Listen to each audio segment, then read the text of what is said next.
सुमंत अवध किस प्रकार आए। निषाद राज को वापस किया भगवान ने गंगा किनारे से कि निषाद अब आप चले जाइए, अब हमको हमारी यात्रा तय करने दीजिए। श्री निषाद राज जी अपनी सेना परिकर को लेकर के वापस आए तो निषाद राज ने क्या देखा, जैसे ही वापस आए हैं तो निषाद राज ने देखा कि यमुना किनारे से सुमंत्र जी को वापस कर दिया था, लेकिन सुमंत जी गए नहीं है अयोध्या, सुमंत जी वहीं बैठे हैं। और निषाद राज ने देखा कि सुमंत जी रो रहे हैं। घोड़े दक्षिण दिशा की ओर देख रहे हैं। घोड़े मन में सोच रहे हैं कि आज से पहले तो प्रभु जाते थे तो 1-2 घंटे में वापस आ जाते थे, अब ऐसे कहां चले गए कि 3 दिन हो गए प्रभु वापस ही नहीं आ रहे हैं। घोड़ों की आंखों में आंसू है। 3 दिन से घोड़ों ने पानी नहीं पिया, 3 दिन से घोड़ों ने घास नहीं खाया। जब घोड़ों की ये स्थिति है तो मनुष्यों की स्थिति क्या होगी। घोड़े रो रहे हैं, आंसू बहा रहे हैं, बार बार दक्षिण दिशा की ओर देख रहे हैं। सुमंत जी व्याकुल हैं। सुमंत जी केवल धरती में पड़े पड़े अपने बालों को नोच रहे हैं और सुमंत जी राम राम, हे लखन, हे वैदेही, यही शब्द पुकारते जा रहे हैं। सुमंत जी मन में विचार कर रहे हैं, सुमंत क्या तेरा जन्म इसी के लिए हुआ था कि तू राम को जंगल में छोड़ आए, वैदेही सीता को वन में छोड़ आए, इसी के लिए अब आगे सुमंत तेरा जन्म हुआ था। सुमंत तूने मौका हाथ से गवा दिया। सुमंत मन में सोच रहे हैं, अरे सुमंत तूने मौका गवा दिया हाथ से। राम जी के जाते ही कहीं तू प्राण त्याग देता तो तेरी कीर्ति, तेरा यश पूरे संसार में गाया जाता। गवा दिया तूने मौका, तुझे तो मर जाना था उसी समय सुमंत। तू अब भी जीवित बना है, अब इससे बड़ा कौन सा दुख आएगा, तब तेरे प्राण निकलेंगे। अपने आप से कह रहे हैं, अपने आप से, अपने आप को कोष रहे हैं। घोड़े ऐसे अचेत पड़े हैं। घोड़ों की स्थिति ये है कि मानो किसी पक्षी के पंख काट दिए गए हों और बिना पंख का पक्षी पड़ा है, बहेलिया पकड़ने आ रहा है और पक्षी देख रहा है कि ये आएगा, मुझे पकड़ करके ले जाएगा, मार डालेगा। और उस समय पक्षी जो उड़ने का प्रयास करता है लेकिन बिना पंखों का पक्षी उड़ नहीं पा रहा है। ये स्थिति घोड़ों की है। न तो घास खाते हैं, न पानी पीते, आंखों से जल ही जल बह रहा है। सुमंत कह रहे हैं, सुमंत इससे बड़ा कौन से दुख का तू इंतजार कर रहा है जब तेरे प्राण निकलेंगे। अब आगे सुमंत तूने प्राण क्यों नहीं त्यागे। निषाद राज आ गए। निषाद राज ने आकर के घोड़ों की स्थिति देखी, सुमंत जी की स्थिति देखी, समझाया निषाद राज जी ने, आप ज्ञानी हैं, आप इस प्रकार शोक न करें, अवध को इस समय आपकी जरूरत है, आप उठिए, अयोध्या को जाइए। सुमंत जी को जबरन उठा करके निषाद राज जी ने रथ में बैठा दिया, घोड़ों को जबरन रथ में जोत दिया। लेकिन निषाद राज ने क्या देखा कि न तो घोड़े आगे बढ़ रहे हैं और न सुमंत जी घोड़ों की डोरी पकड़ पा रहे हैं। सुमंत जी रथ में चढ़ते ही गिर पड़े, अचेत हो गए। निषाद राज को लगा कि ये पहुंच नहीं पाएंगे, ये पहुंच नहीं पाएंगे। सुमंत हाथ मल रहे हैं, अपने आप को पीट रहे हैं, अपने बालों को नोच रहे हैं। सुमंत की स्थिति ऐसी है कि कोई कंजूस, बहुत बड़ा लोभी, जिसे बहुत सारा खजाना मिल गया हो और वो खजाना लेकर के जा रहा है, अचानक उसका खजाना कोई उसके हाथ से छीन ले जाए, लूट ले, तो जो स्थिति वो कंजूस की, लोभी की होगी, वो स्थिति सुमंत की हो रही है। सुमंत की स्थिति ऐसी है मानो कोई वीर योद्धा युद्ध का मैदान छोड़ करके पीठ दिखा करके भाग गया। ऐसे सुमंत पछता रहे हैं। कोई कोई विवेकी ब्राह्मण जो वेदों को जानने वाला है, जो साधु स्वभाव का है, शुभ आचरणों को करने वाला है, जिसका जन्म उत्तम जाति में हुआ, वो ब्राह्मण जब मरने वाला हो तो मरते समय उस ब्राह्मण के मुख में गंगा जल जाना चाहिए। उस समय कोई आकर के उस ब्राह्मण के मुख में गंगा जल की जगह मदिरा डाल दे, तो जो स्थिति उस ब्राह्मण की होगी वो स्थिति आज सुमंत की हो रही है।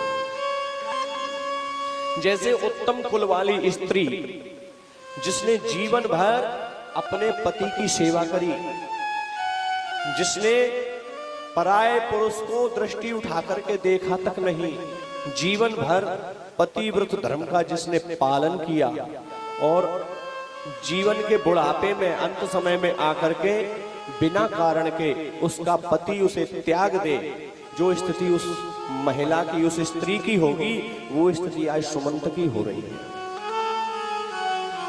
मुख का रंग बदल गया, देखा नहीं जाता। निषाद राज ने 4 सैनिक अपने बिठाए रथ पर, चारों सैनिक रथ को हाँक करके ले गए। तमसा नदी के किनारे तक पहुंचे। सुमंत ने रोक लिया रथ, वापस कर दिया सैनिकों को। सुमंत कहते हैं आप चले जाइए, अब मैं चला जाऊंगा। सुमंत तमसा नदी के किनारे बैठ गए। दिन का समय है। सुमंत कह रहे हैं अरे अभागे सुमंत, कौन सा कलंकी मुंह लेकर के तू अयोध्या में जा रहा है? क्या मुंह दिखाएगा किसी को?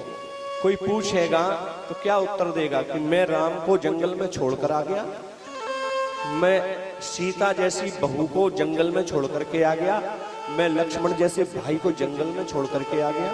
क्या उत्तर दूंगा? सुमंत तू मुंह दिखाने के लायक नहीं है किसी को। सुमंत जी बार बार अपने बालों को पकड़ करके नोचते हैं। बैठ गए तमसा नदी के किनारे। सुमंत जी मन में सोच रहे हैं कि मैं अयोध्या जाऊंगा महल में, सुमित्रा तो समझदार है, ज्ञानी है, उन्हें समझा दूंगा तो समझ जाएंगे।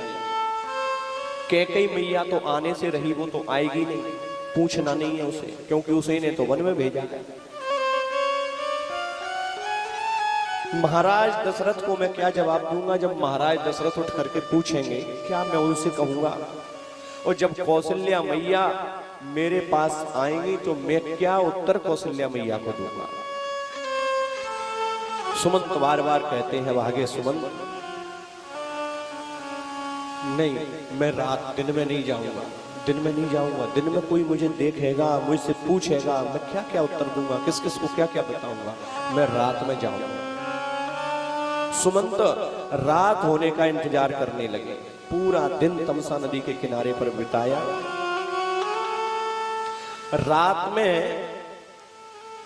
जब सुमंत अयोध्या में पहुंचे हैं, घोड़ों को बाहर बांध दिया। सब अयोध्यावासी घर पर नहीं गए, अयोध्यावासी रो रहे हैं। रोते रोते रघुनंदन का इंतजार कर रहे हैं, आएंगे, जरूर आएंगे। अभी सुमंत जी लौट करके नहीं आए हैं, वो सुमंत जी उनको जरूर लेकर के आएंगे। सबकी नेत्रों में आंसू झलक रहे हैं। अयोध्या वासियों ने जब घोड़ों को देखा कि घोड़े चल रहे हैं उत्तर की ओर और देख रहे हैं दक्षिण की ओर, अयोध्या वासियों ने जब घोड़ों की आंखों में आंसू देखे तो अयोध्या वासी समझ गए कि राम लौट करके नहीं आया। सुमंत जी सीधे महलों में प्रवेश किए। जब सुमंत जी महल में प्रवेश किए तो रानियां पूछती हैं, महाराज दशरथ की अनेक रानियां हैं, 3 प्रधान रानियां थीं, और भी अनेक रानियों का वर्णन आता है रामायणों में, रामचरितमानस में भी हल्की सी झलक मिलती है और रानी होने का। जब प्रभु श्री राम का जन्म हुआ था तो राम जी के जन्म की किलकारी सुनकर के संभ्रम चली आई सब रानी। एक चौपाई आती है, इसका मतलब महाराज दशरथ को और भी रानियां हैं। तो जब महाराज सुमंत्र अंदर प्रवेश किए तो भयानक लग रहा है सुमंत्र को। राजमहल ऐसा दिखाई दे रहा है मानो भूतों का घर हो, मानो इसमें प्रेत निवास कर रहे हैं, भूत रह रहे हैं। रौनक चली गई, महल पर काली घटा छाई है, भयानक लग रहा है महल का दृश्य। सुमंत जब अंदर गए तो सब रानियों ने दौड़ करके सुमंत से पूछा, मंत्रीवर क्या राम नहीं आए? सुमंत किसी को कोई जवाब नहीं दे पा रहे हैं, उत्तर नहीं है सुमंत के पास। दीन दुखी होकर के रानियां पूछती हैं, सुमंत कोई उत्तर नहीं दे पाते हैं। उनकी वाणी कांप रही है सुमंत की, नेत्रों में आंसू भरे हैं, सुमंत को कानों से सुनाई नहीं दे रहा है। ऐसी स्थिति सुमंत जी की हो गई। दासियां व्याकुल हो गईं। दासियां सुमंत जी को पकड़ करके कौशल्या जी के भवन तक ले गई, कौशल्या जी के महल तक ले गई, कौशल्या जी के पास ले गई। कौशल्या मैया महाराज दशरथ के पास बैठी हैं। सुमंत जी ने जाकर के महाराज दशरथ को प्रणाम किया। महाराज आपका मंत्री सुमंत आपको प्रणाम करता है।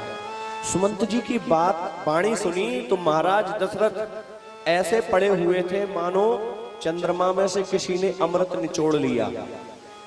न जाने कहां से प्राण आ गए और एकदम महाराज दशरथ उठ करके बैठ गए और महाराज दशरथ लंबी सांस लेकर के सुमंत जी से कहने लगे, सुमंत कुछ मत बताना, कुछ मत कहना मेरे से, मैं केवल एक ही बात पूछ रहा हूं, मुझे एक ही बात का उत्तर दीजिए। सुमंत राम राम कहे राम सनेही, पौने कह राम लखन वैरी। राम कुशल कहु सखा सनेही, राम कुशल कहु सखा सनेही, कह रघुनाथ लखन वैदेही, कह रघुनाथ लखन वैदेही। राम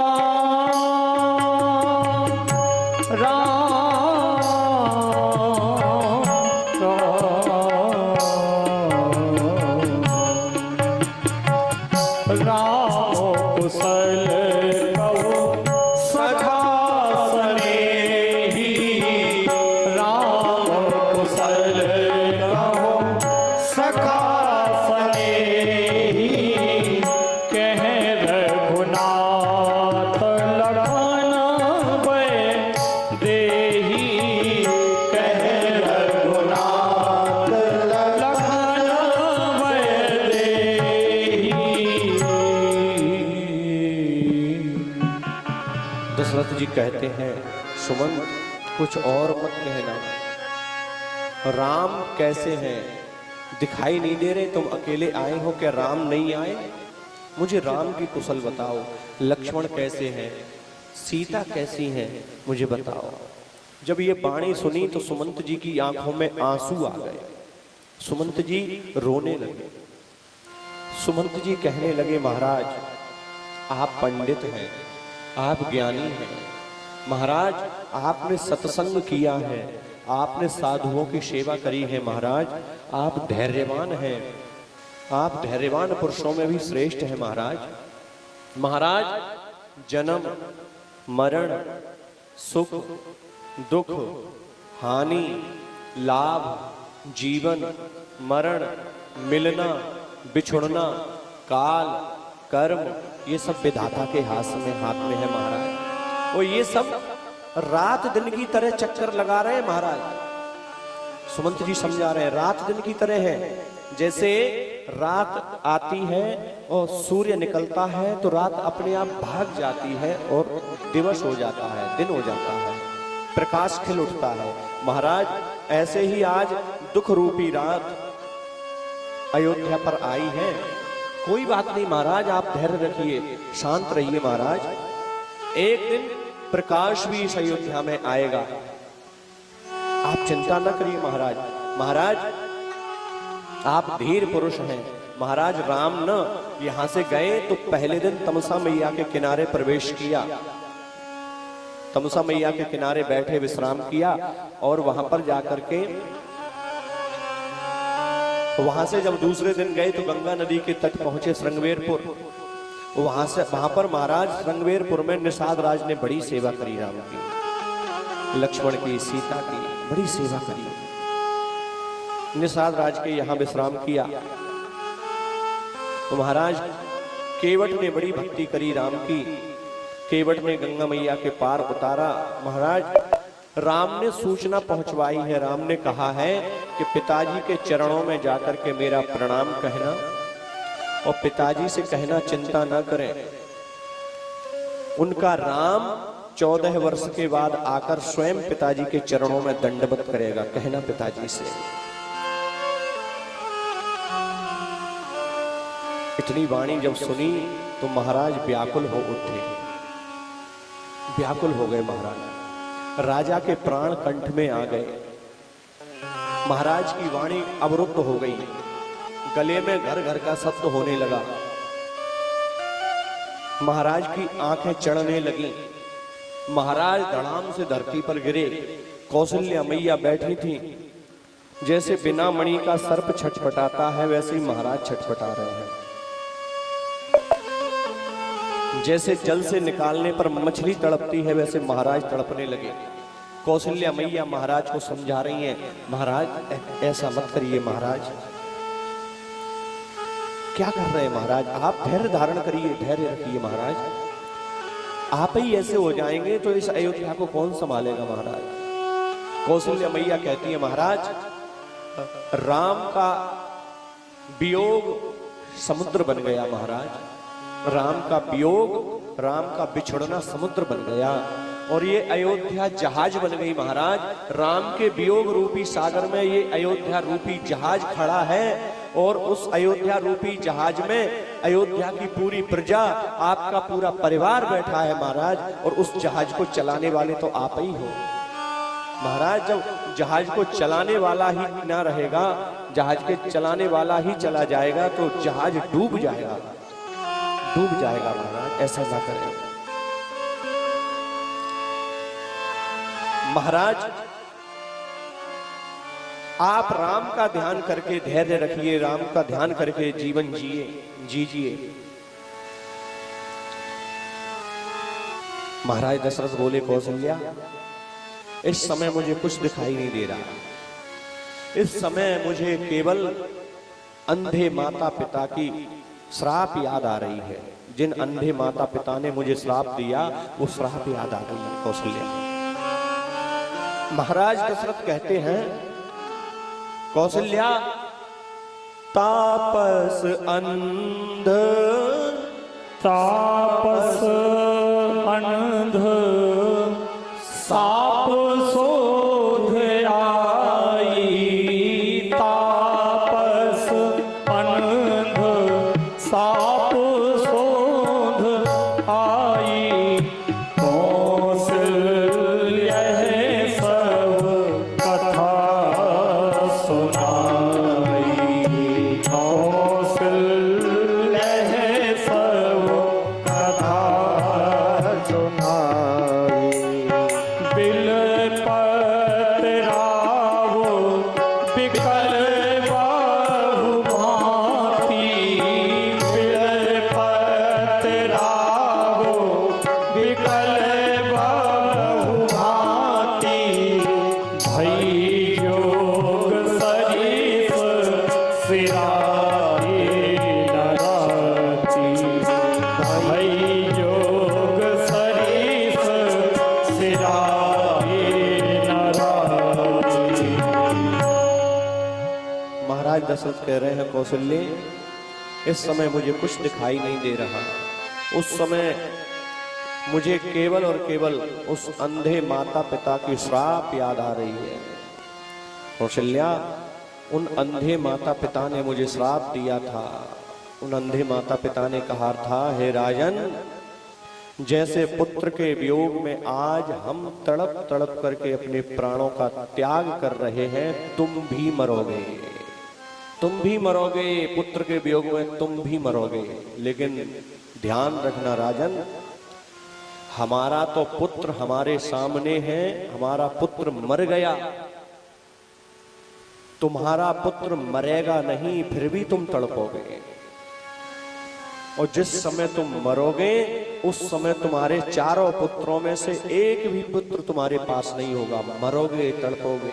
उस अंधे माता पिता की श्राप याद आ रही है। बिलखने लगे महाराज, तड़पने लगे। इसीलिए देखो, जीवन में कभी भी व्यवहार ऐसा नहीं करना चाहिए कि किसी का दिल दुखे। किसी को दिल दुखाने वाली बात, किसी को ठेस पहुंचे ऐसी बात, किसी को कष्ट होवे ऐसा व्यवहार हमारा न होवे। हो सकता है सामने वाला व्यक्ति कमजोर है और आप सामर्थ्यवान हैं, बलवान हैं, आप उससे कुछ भी कहते जा रहे हैं, वो कमजोर होने के कारण आपसे कुछ नहीं कह पा रहा है, लेकिन उसके अंदर की जो आत्मा है ना, वो बहुत कुछ कह देगी। और जब वो आत्मा बहुत कुछ कह देगी तो एक समय ऐसा आएगा कि आपको उस आत्मा का श्राप लगेगा और फिर उस श्राप को हम और आप सहन नहीं कर पाएंगे। इसीलिए हमारा और आपका व्यवहार ऐसा हो कि हमारे और आपके व्यवहार से, मन से, कर्म से, वचन से किसी को कोई कष्ट न हो गए। बिना जाने, बिना सुने, बिना देखे किसी पर भी उंगली न उठाएं, किसी पर भी अविश्वास न करें। दूसरों की बातों में आकर के किसी तीसरे पर अविश्वास न करें। तीसरे तो बैठे इसलिए, इसलिए ध्यान रखा जाए कि कभी भी किसी के प्रति ऐसा व्यवहार हमारा न होवे कि हमारे व्यवहार के कारण उसे कष्ट होवे, उसकी आत्मा बहुत कुछ कह जाएगी। आज महाराज दशरथ को उस अंधे माता पिता के श्राप की याद आ रही है। महाराज दशरथ रो रहे हैं, चीख रहे हैं, महाराज दशरथ आज तड़प रहे हैं। महाराज दशरथ कह रहे हैं, हे रघुनंदन, हे राम, हे राघव, इस दशरथ ने तुम्हारे बिना बहुत जी लिया। 6 दिन हो गए आज, राम से वियोग किए हुए 6 दिन हो गए महाराज दशरथ को। और दशरथ जी कह रहे हैं, हे राघव, हे राम, तेरे बिन इस दशरथ ने बहुत जी लिया, बहुत जी लिया, अब नहीं जी पाऊंगा। चिल्ला चिल्ला करके महाराज दशरथ कह रहे हैं, कौशल्या मैया संभालने की कोशिश कर रही हैं। दशरथ महाराज बोले, हार रघुनंदन प्राण प्रीते, हार रघुनंदन प्राण प्रीते, तुम बिनु जियत बहुत दिन बीते, तुम बिनु जियत बहुत दिन बीते, हा जानकी लखन हार कुंवर, हा जानकी लखन हार कुंवर, हा पितु हित चित चातक जलधर, हा पितु हित चित चातक जलधर,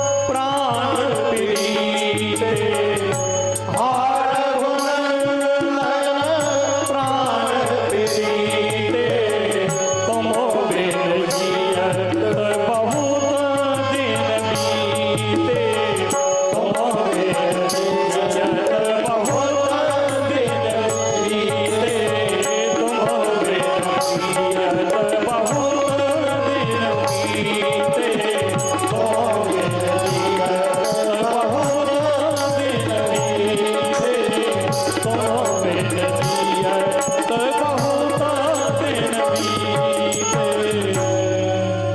महाराज दशरथ कह रहे हैं अब जीने की इच्छा खत्म हो गई, अब नहीं जी पाऊंगा। 6 दिन वियोग हो गया। अपितु महाराज ने प्रत्येक दिन के लिए एक एक बार राम नाम अपनी जिह्वा पर लिया और प्राणों को त्याग दिया। राम राम कही, राम कही, राम राम कही, राम तनु पर हर रघुवर विरह, राव गए सुरधाम, राव गयो सुरधाम। 6 बार महाराज दशरथ ने राम राम पुकारा और अपने प्राणों को त्याग दिया। महाराज दशरथ ने अपने जीवन को सफल बना लिया। जब तक जीवन जिया तो राम के साथ जिया, और आज जब प्राण त्यागे तो राम राम कहकर प्राण त्यागे। यही जीवन पार्टी पे चल हिटमैन।